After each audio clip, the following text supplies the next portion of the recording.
Rainier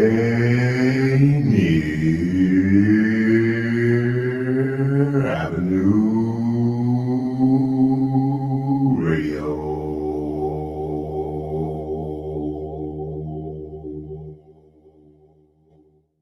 This message is brought to you by Public Health, Seattle and King County, the Washington Department of Health, Washington Chapter AAP, and Within Reach. No matter where your classroom is, whether in person or online, routine vaccinations protect your child from serious diseases like measles, mumps, and chickenpox, and they keep your child safe, healthy, and thriving. Need help finding a provider? Visit parenthelp123.org or call the Help Me Grow Washington hotline at 1-800-322-588. Rainier Avenue Radio presents All Music, All Day Saturday. Music, all day Saturday.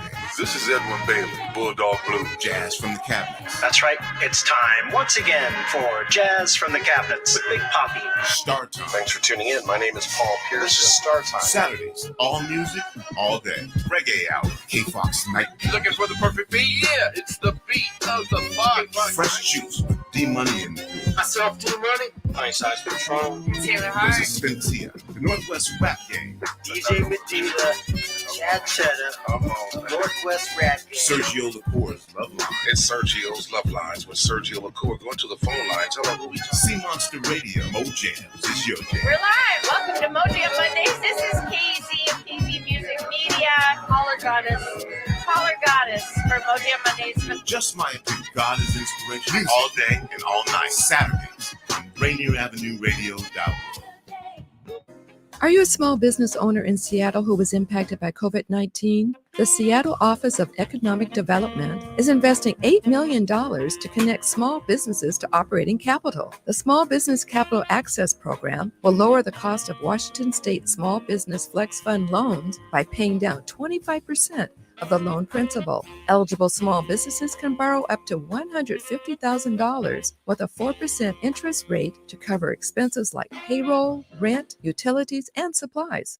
You're listening to Rainier Avenue Radio.world. I'm Granville Emerson along with my partner, Ronald Pepe Bean. And we host the show Little Line Sports right here on Rainier Avenue Radio.world, where we talk about football, basketball, local sports, national sports, Seahawks, UW, Seattle U Redhawks, Garfield Bulldogs, all that and more right here on Little Line Sports on Rainier Avenue Radio.world.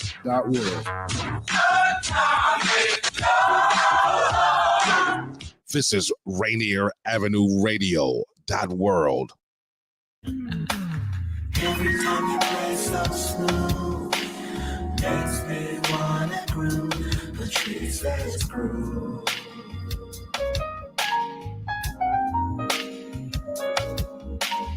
Every time you play so smooth, makes me wanna groove.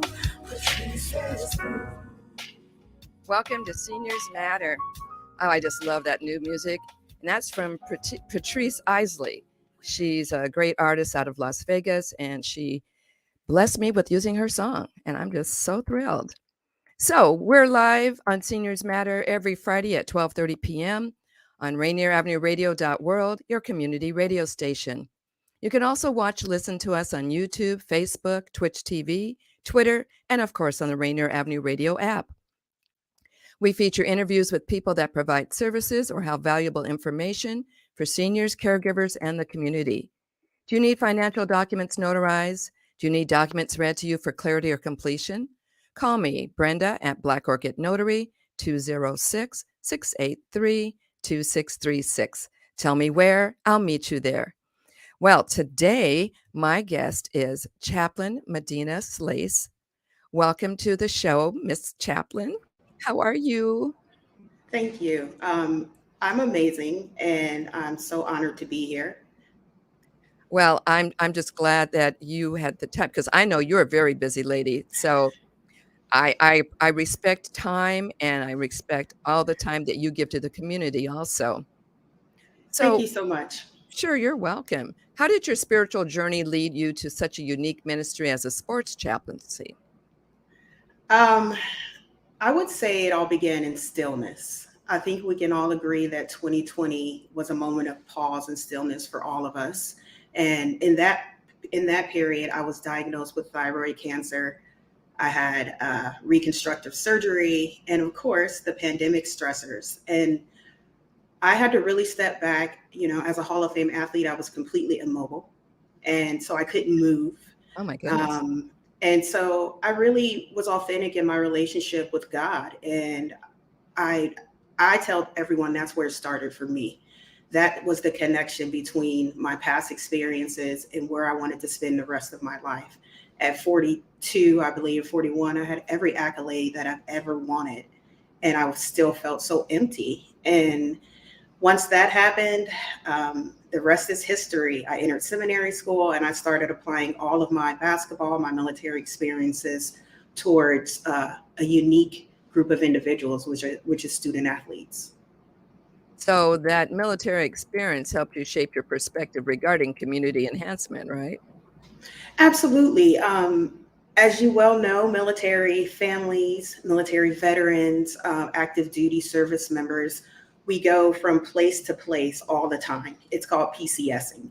And one of those, and it's very stressful. And every time I speak publicly, I try to put a little bit more information out there about veterans so that people will understand that it's a lot more than just Veterans Day and July 4th.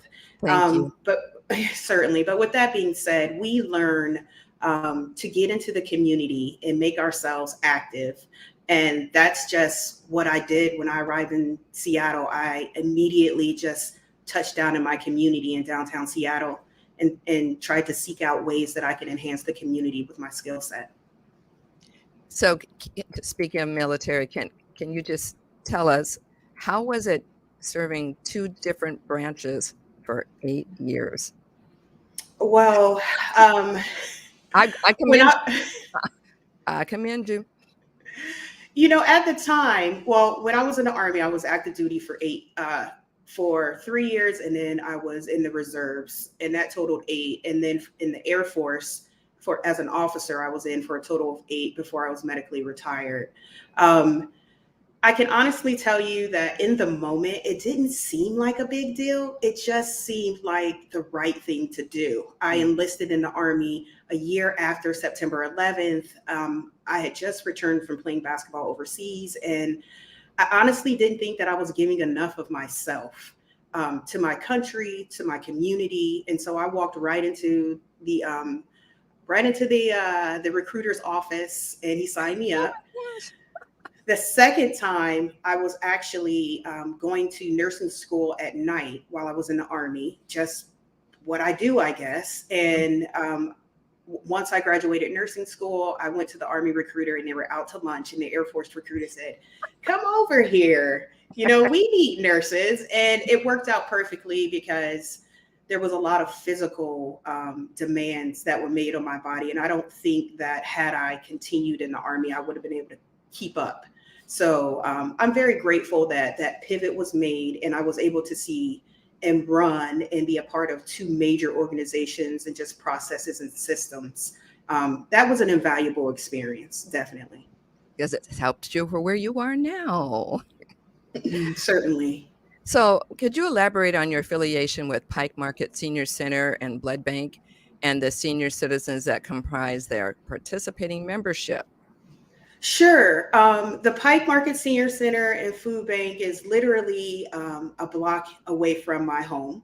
And when I arrived in Seattle, I just started exploring the different healthcare clinics and the different nonprofits in the area. And I walked straight in, and there was a lady that was there who was the program director, white hair, just owning her wisdom and owning her grace as a seasoned woman. And her name is Zoe Freeman, and she's the program director. And I said, "Zoe, my name's Madinah Slaise. I know you don't know me from anyone else, but I'm going to email you my CV, and I want you to put me to work." And initially, you know, I could tell she was a little hesitant, not hesitant, but just, is this real? Mm-hmm. And once she received my CV, it was just like we were 2 peas in a pod. And one of the things that I said was, put me to work. You know, what systems can I improve? How can I be of service? And she said, we need a foot care clinic. Before the pandemic, we had a clinic that ran 1 day a week. And if you could start that back up, that'd be lovely. And we began that process of ordering supplies. And then I noticed that I was having really bad headaches. And I went to the doctor and I learned that I had a pituitary tumor. Oh my goodness. So yes, so that between getting my thyroid, part of my thyroid removed, and starting this with Zoe, I was diagnosed with a pituitary tumor. And that was really scary for me because both of my parents passed from cancer. My mom, pancreatic, my dad, brain cancer. And so I told her, I said, Zoe, let's just be still. I'm on this medication that's making me a little bit drowsy, making it difficult to perform some tasks. So let me take care of this and I'll be back.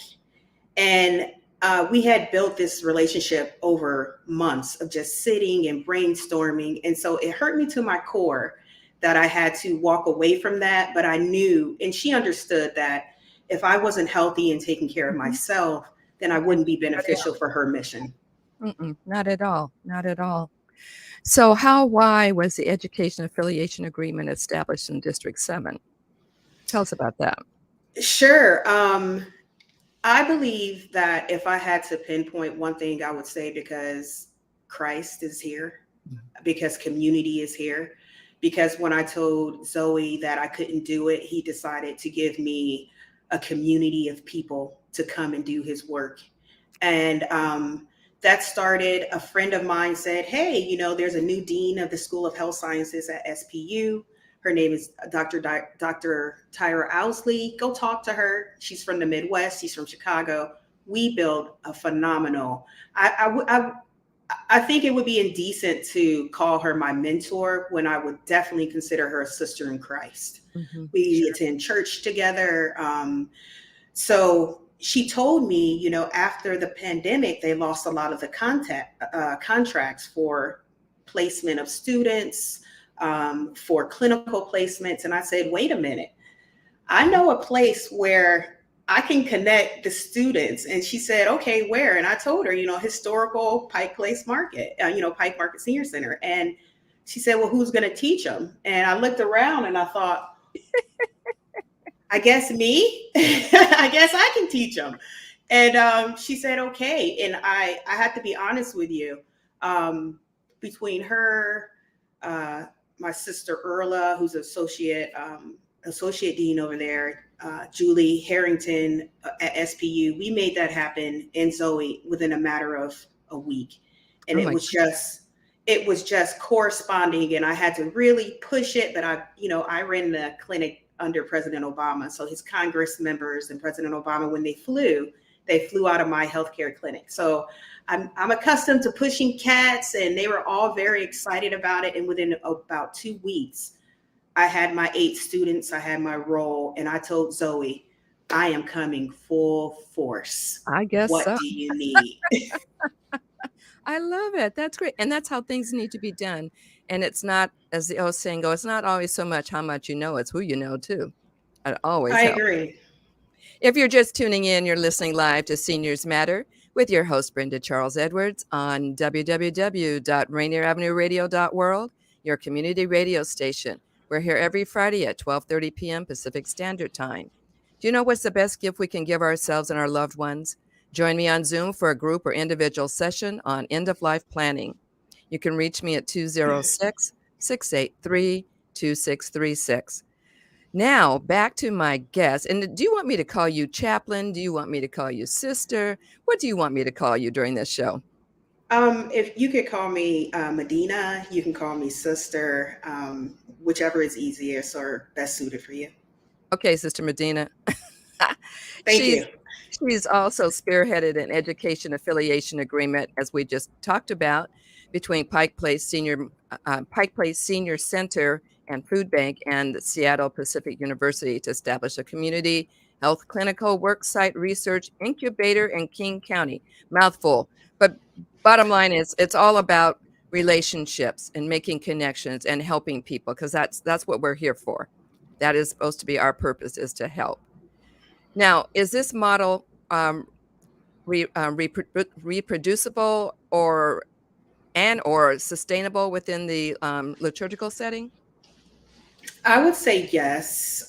Definitely, this is not as challenging as it seems. It sounds like a mouthful, but this is basically building connections and community and doing the work behind scenes and moving forward.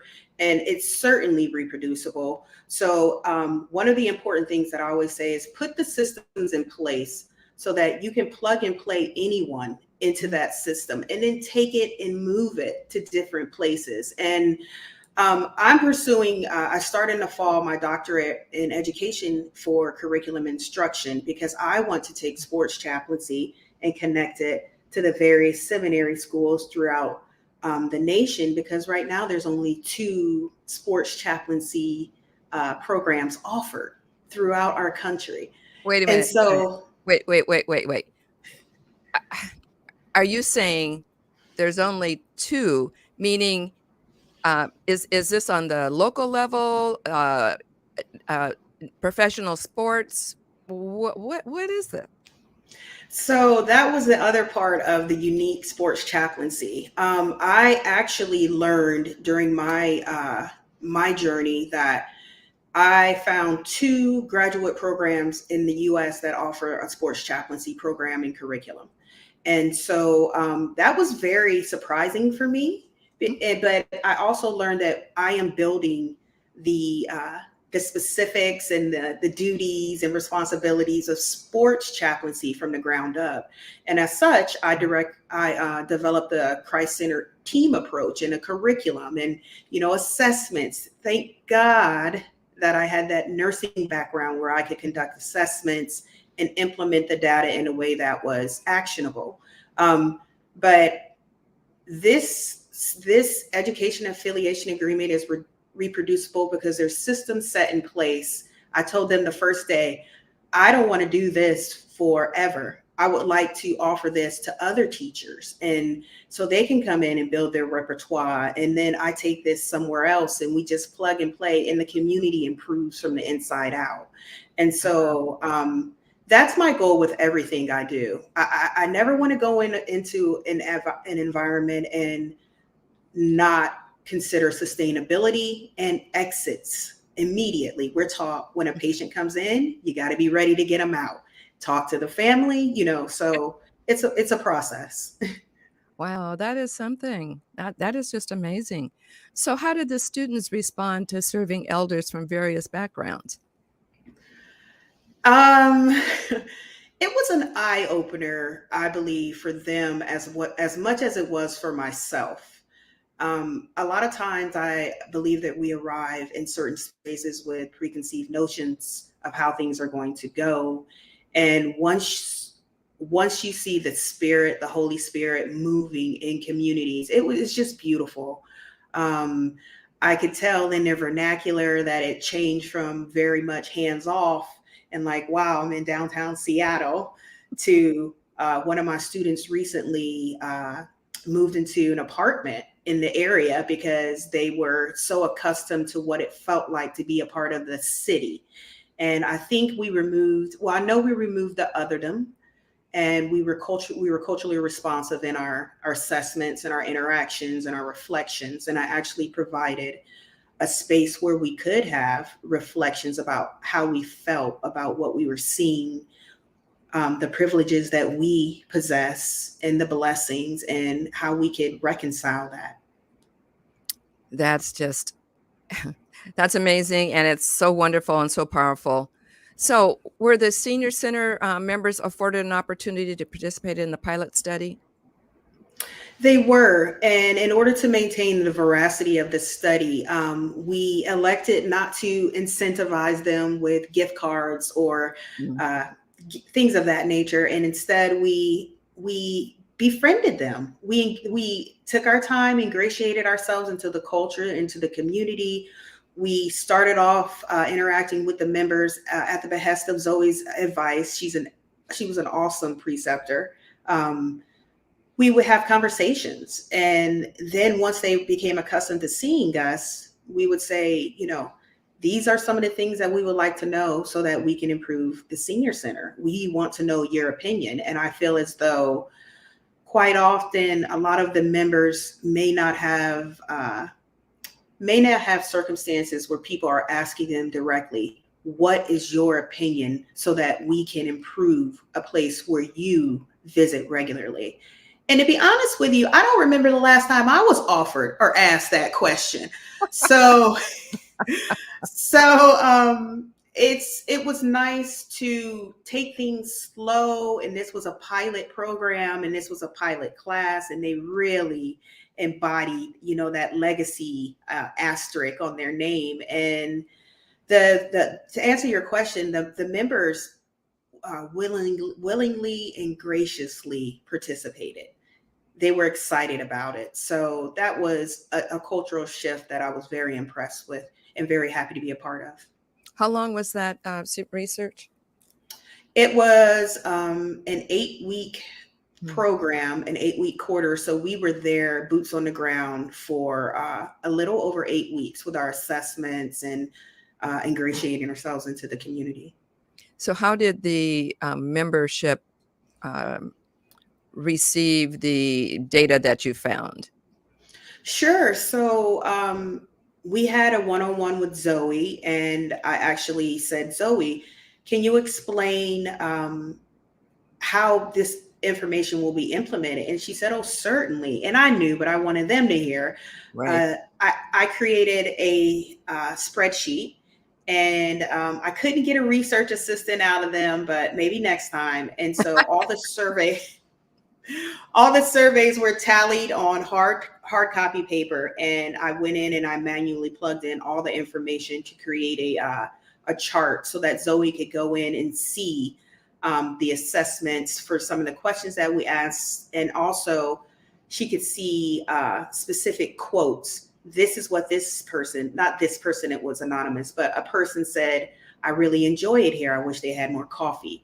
Or I really enjoy it here, but I didn't know about the doctor who comes in and conducts physicals. Or, I don't speak English, and so I'm having a hard time understanding . And she actually received that information and presented it to the executive board. So they're utilizing it to change a lot of the programs, to implement new ones. And also, I always say this, to be happy and excited about the things that are working currently. It's not always about kicking down a door and changing everything. Right. Sometimes, right. And so I always tell people that, this also just emphasizes that there is a lot of things that are going perfectly, and let's build on that process and take it into another feature of the Senior Center. Sister Madinah, what proved to be the most challenging aspect of establishing and leading this practicum? I would say I have led running the flight medicine clinic during President Obama's stead in the White House was probably the most, being in DC, just the most fast pace I think I've ever moved. And it was like drinking from a water hose is how we explained it. And so at any point in time, you had to be ready. And I had to really pull back and focus on being student-centered. And so what that meant is I couldn't push them like an elite group of athletes. I could not push them like military, active duty military members. And I had to really hold back. I couldn't even push them how I run in that world because I'm 40, I'm 40 something. These are babies who are, excuse me, that was inappropriate, not babies, but these are young adults who are fresh out of high school. And I have them in this focus group room, and we're doing, all this focus group. And they told me, they said, that was a lot, because I give them assessments where they can say, they can basically at the midterm evaluate me. And I present that to my supervisor. That matters to me, because if they can't tell me how I'm doing, what type of teacher would I be? And so they did tell me that that was the one time where things were intense, but they were confident that if they had to run a focus group, they would be able to do so successfully. So that was That's a big compliment for you. It is, but I also just, I had to tell them, that I apologize for that. I did say I can push, but it's because I see so much potential in you. But I do respect that, you are here in your learning process. But I come back and use me as a resource a couple years later. So I love it. That's great. That is absolutely great. So I just can't get over this sports chaplain, and then there's only 2. And it's so wonderful that you're building that program, because it's obvious just looking at our professional sports that the need is there. And if they had somewhere to go in their world, it might make a difference on how some of them act. Yes. I agree. And like I mentioned, I think privately, for a lot of athletes, even myself, the sports chaplain or the coach is the only person who's there, and they're wearing all these different hats. Right. And, I've heard a lot of, I'm going to be a sports psychologist, or, and there is room for collaboration there, but I'm stepping forward in the name of Christ.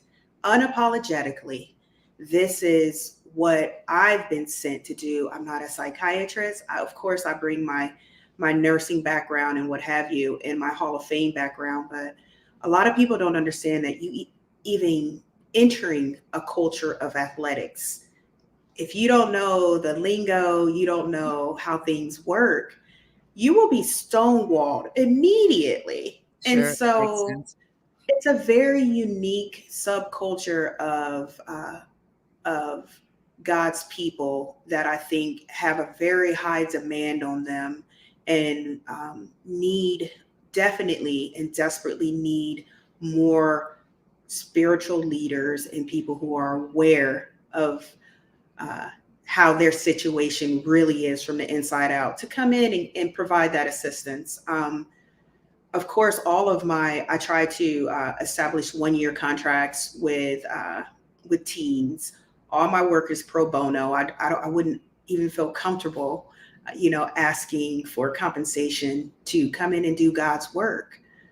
So I enjoy it, and I definitely think that more light can be shed on athletes in general who are suffering in a way that is hard to imagine. Absolutely.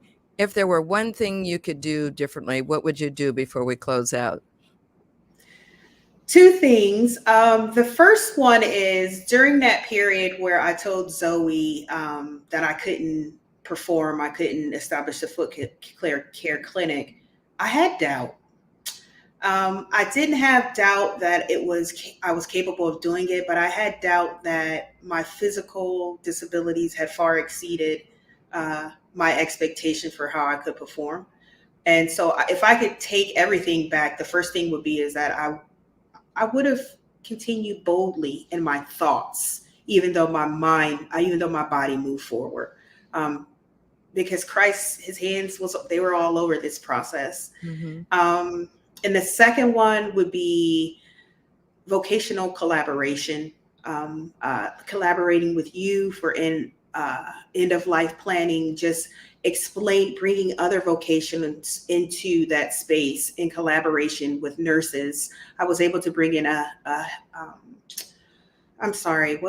public health specialist to collaborate with the nurses and explain how public health impacts community care.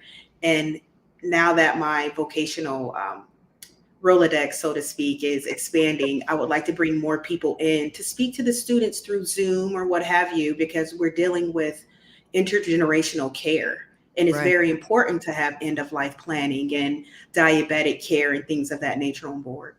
Absolutely. Thank you, Sister Madinah. Thank you for having me.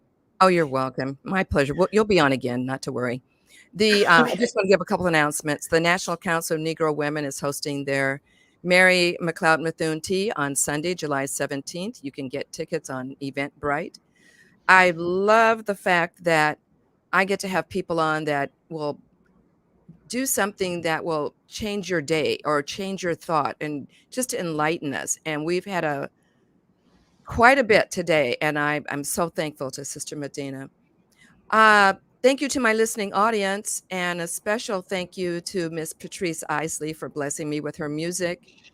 And Madinah, thank you again for coming on the show. Everyone, have a great weekend. Be safe. Live your life like it's golden. And the coronavirus special edition is next. Hey, you guys, take care. I love you.